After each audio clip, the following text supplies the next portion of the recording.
સુરતના પાંડેસરા જીઆઈડીસી વિસ્તારમાં આગ લાગવાની ઘટના સામે આવી હતી। પાંડેસરા જીઆઈડીસી વિસ્તારમાં આવેલી અન્નપૂર્ણા મિલમાં આગ લાગવાની ઘટના બનતા મિલમાં નાસભાગના દ્રશ્યો સર્જાયા હતા।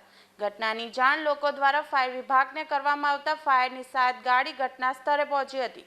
ઘટના સ્થળે પહોંચ્યા બાદ ફાયરના જવાનો દ્વારા મિલમાં લાગેલી આગ પર કાબુ મેળવવાના પ્રયાસો હાથ ધરવામાં આવ્યા હતા। મહત્વની વાત છે કે આ ઘટનામાં સદનસીબે કોઈ મોટી જાનહાનિ થઈ નથી। તો બીજી તરફ ઘટનાની જાણ થતાં જ સુરતના મેયર દક્ષેશ માવાણી પણ તાત્કાલિક અસરથી ઘટના સ્થળ પર પહોંચ્યા હતા અને ફાયર દ્વારા કરવામાં આવતી કામગીરીની સમીક્ષા કરવામાં આવી હતી।